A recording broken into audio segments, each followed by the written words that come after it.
Well, there you are. It is the last day of November. So glad you're here. Here's what we're working on this morning.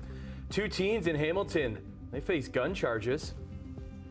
Google and the federal government have reached an agreement in their dispute over the Online News Act. An actor, Sebastian Stan, set to play Donald Trump in a new movie.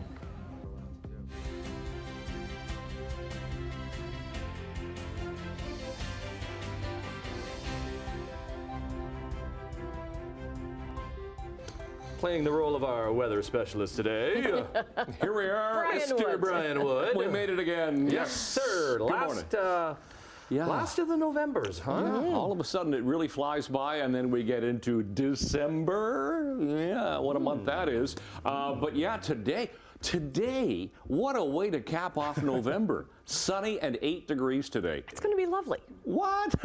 Okay. Some areas, yes, it will be. It will be lovely. It'll be windy. That wind is going to come at us from the southwest. Could gust to about 60 kilometers an hour, but that's going to help to pull in the mild temperatures. So today, way above seasonal. So enjoy the mild temperatures today. A whole lot of melting going on today, I think that we could say.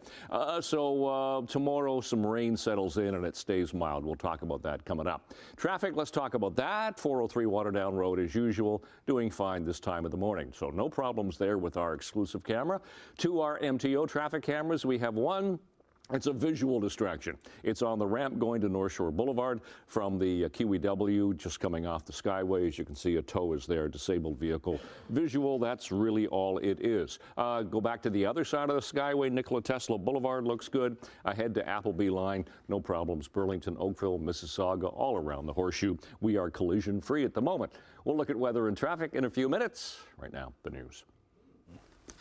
Up first on this Thursday, federal government and Google reached a deal over Canada's Online News Act, averting the ban of news content on the search engine in our country. Simone Gavros joins us live from our newsroom this morning with more on this. And actually, what does this mean, Simone?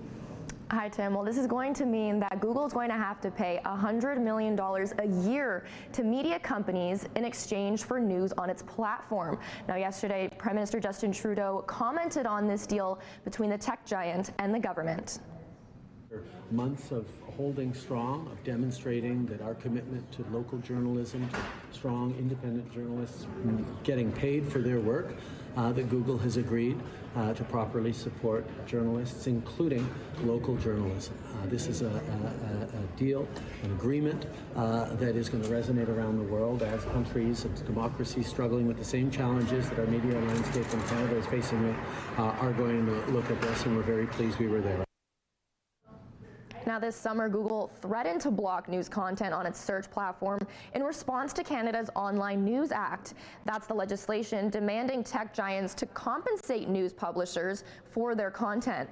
Meta already followed through with removing news from its social media platforms on Facebook and Instagram earlier this year, and says it'll be maintaining its position on this. Now, the deal with Google falls short of what the government was originally asking for, which was an annual payout of $172 million. But Canada's Heritage Minister says that this is a win for Canada and news. Now, this agreement comes 3 weeks before Canada's Online News Act is set to take effect, and that's expected to start on December 19th. Annette, I'll send things over to you. Okay, thanks very much. Well, Hamilton police have arrested 2 teens charged with possessing a loaded gun, ammunition, and drugs. The arrest came after a call from a concerned citizen who saw 2 teens walking on Mountain Avenue and Jones Street. One appeared to have a gun. Police searched the area and say a 17-year-old boy from Toronto was carrying a loaded Glock handgun with a full auto switch, an extended magazine, and carrying 28 rounds of ammunition. He also had, they say, $1,500 in cash and 500 grams of fentanyl. He's been charged with unauthorized possession of a firearm. A 19-year-old from Hamilton has also been charged with possessing a weapon for a dangerous purpose and disobeying a court order. Well, a 15-year-old student is facing charges after a Hamilton high school. It went into lockdown. Bernie Custis was locked down yesterday at around 11 o'clock as police searched the scene for a gun. Our 911 dispatchers received information that a male was on the premises with the potential of having a firearm. Our officers were deployed to the area, and upon Prior to arrival, we received information that that male had entered into a vehicle. It was shortly located at a gas station nearby, and 5 occupants were in that vehicle. The officers arrested all 5 individuals, and after that, we received additional information that there may be a firearm still within the school premises. The school was placed on lockdown for several hours while our officers diligently searched for the potential of that firearm. 2 officers cleared the school but did not locate a firearm. Police believe someone could still be in possession of that. A 15-year-old boy was charged with trafficking cocaine and fentanyl and obtaining proceeds of crime under $5,000. 4 other people in the vehicle were initially arrested but released without conditions. A multi-million-dollar report on Hamilton's Red Hill Valley Parkway shows the original surface likely contributed to collisions, some of them deadly. In the inquiry results, a Superior Court judge concluded that, quote, friction levels on the Red Hill Valley Parkway were generally below or well below the standard they were measured against, and that the, quote, relatively low Red Hill Valley Parkway friction levels were a likely contributor to collisions. The judge also dealt with questions about Hamilton's former Director of Engineering Services, Gary Moore, who didn't share a 2014 report on the friction levels that were done by a group called Tradewind. The judge says Moore's failure to share that report with Hamilton's traffic group was misconduct, and it contributed to collisions and injuries on the parkway. Many of the recommendations in the results deal with procedures at Hamilton City Hall and will be considered at a City Council meeting next week. The inquiry so far has cost the City of Hamilton $28 million. The Ontario government is moving towards giving itself new powers to speed up the revamp of Ontario Place. Legislation tabled by the province would exempt the government from doing any further environmental assessments on the site. It would also allow the minister to issue zoning orders, which can bypass heritage laws, override environmental or planning policies, and expropriate nearby City of Toronto land. The bill has passed its first reading. The provincial agency Infrastructure Ontario has released its business case for relocating the Ontario Science Centre to Ontario Place. A study says moving the centre from Don Mills to the Toronto waterfront would save at least $257 million when compared to renovating the aging facility. The official opposition raised their concerns in question period. This government is so concerned they're breaking the laws that they're rewriting them. The old Science Centre is 54 years old. Response? We want to make sure there's a new Science Centre for generations of children to enjoy. Rule changes are part of an historic deal that was announced this week. The City of Toronto is uploading oversight of the Gardiner Expressway and the Don Valley Parkway to the province, giving the city $1.2 billion in financial help over 3 years. In exchange, the province takes over control of the Ontario Place redevelopment. It is last call today for an historic tavern in Port Dover. The Norfolk Tavern is shutting down. It's a little bit bittersweet. There's a lot of emotion wrapped up in the place right now, not only by me, but all the people that have come here for years and years. The Norfolk opened nearly 200 years ago. And for the last year, it's been known as the Gator at the Norfolk after a barbecue company took over the lease. In the 1830s, this was the headquarters for a gunboat crew during the Mackenzie Rebellion, and there used to be prison cells in the basement. The building is set to be torn down with plans for a condo development, although nothing official has been made public. There's actually a draw to see who will get to ring the bell for last call tonight. We should go live there tomorrow morning and see if the party's still going on. There have been a few parties I bet there has been, if those walls could talk. All right, let's go to Brantford. Hockey night in Brantford last night as the Battle of the Dogs returned to the ice, and it's been dominated by the Bulldogs as they had beaten the Ice Dogs 20 straight times heading into this one. Lardis spins out high, plays to the left wing corner. Thomas works away from Klein. Out front, Lardis scores! You can make that 21. Nick Lardis scored the winner late in the second, which was his second of the night and 18th of the year, as Brantford held off a late push by Niagara to hold on for the 3-2 win. Their 6th win in 7th game as they're heating up and moving on up the East Standards. The Ice Dogs having a tough go, having not beat Brantford since November 10th, 2019. They've also lost 6 straight. to Goodwin. Goodwin, the denial by Pirtle. Schroeder lead pass, Siakam! Oh, that was awesome. It sure was, Jack. Right between the legs. How about that? Dennis Schroeder going through the legs of Suns Kevin Durant for the Pascal Siakam throwdown. We saw the good Raptors last night against Phoenix, who came in with a 7-game winning streak, and despite Toronto not playing well in a loss to Brooklyn on Tuesday and getting into town in the wee hours after some plane trouble, they had a fabulous effort led by Scotty Barnes, who had 12 of his 23 points in the fourth quarter. Toronto wins 112-105, much to the delight of that guy, Drake. They host the Knicks tomorrow. Sliding it up to Monahan. Monahan back to the point for Barron. Got it across. Scores! Yeah, to the ice where Joel Armia's goal with 3 minutes to go in Columbus lifted Montreal to a 3-2 lead and then to a 4-2 final in one of 4 games on the ice last night. Oh, actually, I think it was 3 games. I haven't checked in with the Habs too much as of late, but it was their 3rd road win in 4 games, but only their 6th win in regulation. They return home tonight to face Florida. Leafs are also in action. They host Seattle. Big news from the NFL yesterday is the Jets welcomed Aaron Rodgers back to the practice field, making the next step in what was supposed to be a season-ending Achilles injury. So it still could be, but his New York Jets opened a 21-day window while he will return to practice to see how he does, and they could activate him from injury reserve or shut him down for the rest of the season. It was only 79 days ago, I guess it's 80 now, that he tore his Achilles on the 4th play of the year in the Jets opener against the Bills. Jets have struggled without the future Hall of Famer, a 4-7 record with their playoff hopes very slim as they're tied for the 2nd worst record in the AFC. Week 13 gets going tonight. Dallas hosts Seattle in the Thursday Nighter. And finally, CFL news to wrap up Sportsline is the Saskatchewan Roughriders have hired Corey Mace as their new head coach. Mace was the defensive coordinator for the Argos the past 2 seasons, helping them to a regular season 16-2 record this past year. BC native played defensive tackle for the Stampeders, winning a Grey Cup with them back in 2014. And then again in 2018 as the defensive line coach. He replaces Craig Dickinson, who was fired last month. Good morning. It is 6:12. It is the last morning of November, and it's a chilly start. We'll talk about the forecast in a second. 403 Waterdown Road, checking traffic first of all. We had some maintenance going through this area earlier, but that is now cleared, so things are moving okay.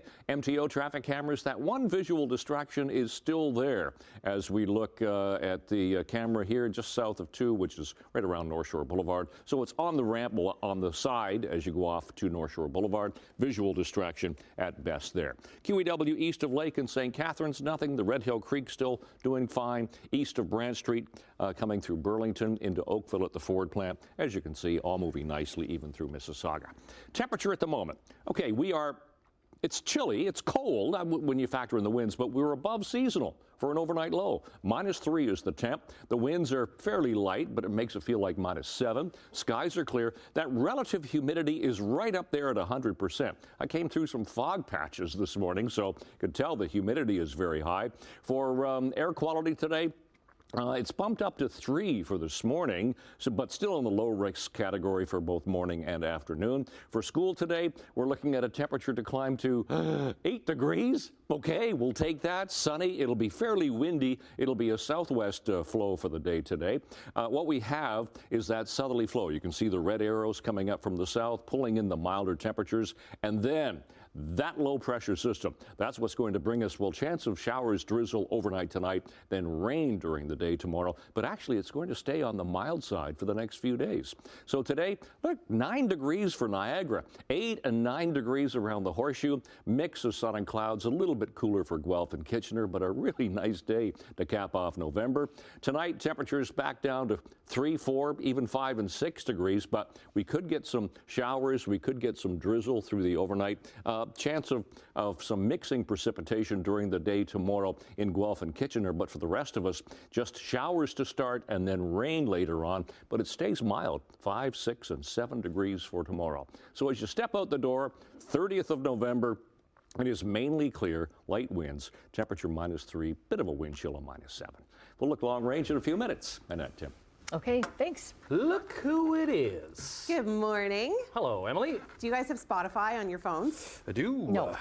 Well, the Wrapped Annette, you won't miss out too much because I barely listened to mine according to my Spotify Wrapped 2023. Oh, yeah. It's come out and expect to see it on everybody's social media, but we're talking about the top artists and who listened to what this year. And the top artist is actually in my top 5, which I'm kind of shocked, but I do have kids, so I'm not that shocked. Okay. I think I know who the top artist is. Yeah. I don't think. I think you probably do at home. And, we'll hold the suspense. Yes. Hey, but did you know it was Bad Bunny for the last 3 years? Oh, right. I did know that because we had a story on that. I think we had it last year. A bit ago. See, so you never know, right?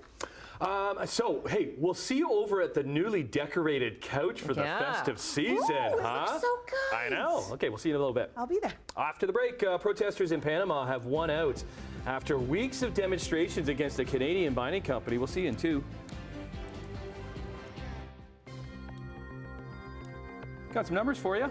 6:17 on your Thursday. Canadian dollar down 14 basis points this morning, sitting at 73.45 cents US. Gold down over $10.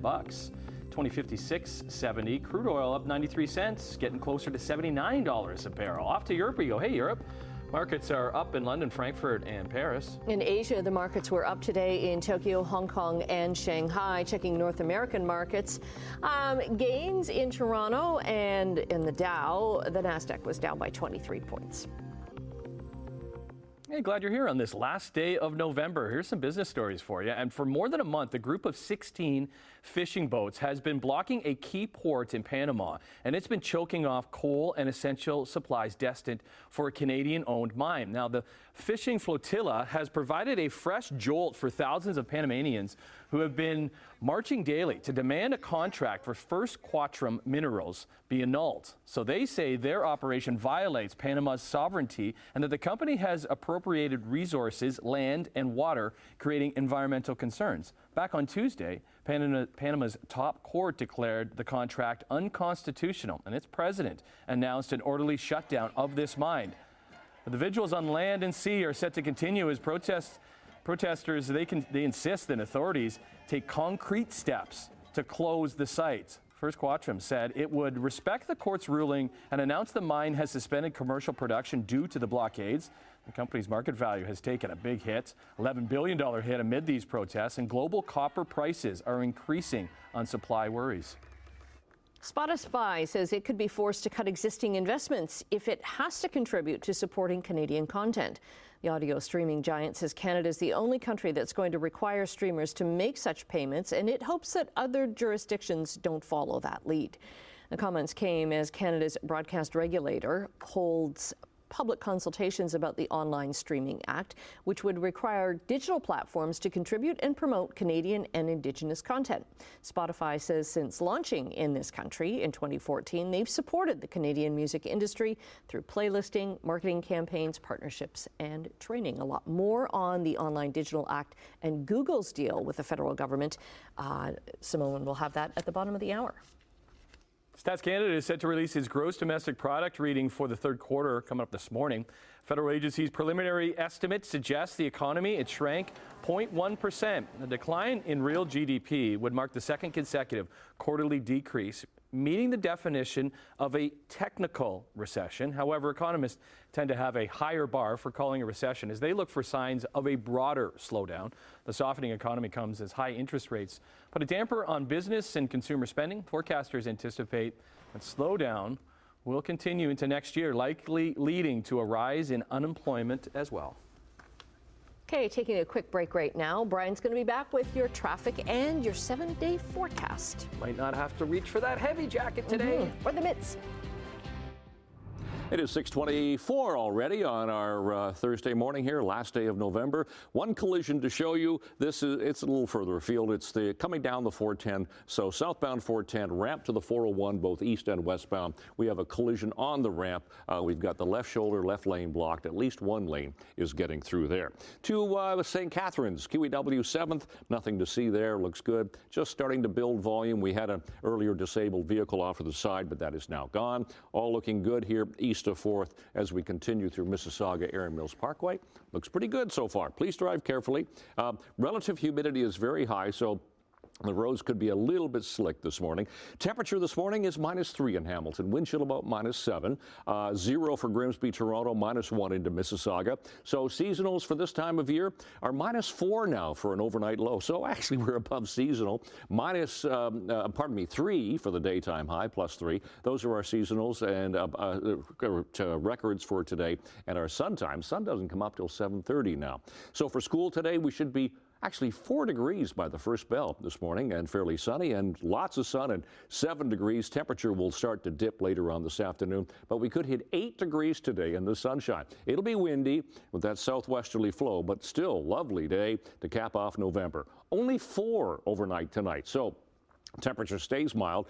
Drizzle is possible overnight, then rain settles in tomorrow and 5. 4 showers, 6 on Sunday with showers after, another cloudy day on Saturday and Sunday. We don't see any sunshine even into next week, but at least it stays on the mild side. Our temperatures stay on the plus side as we continue through into next week. That's your forecast. Annette, Tim.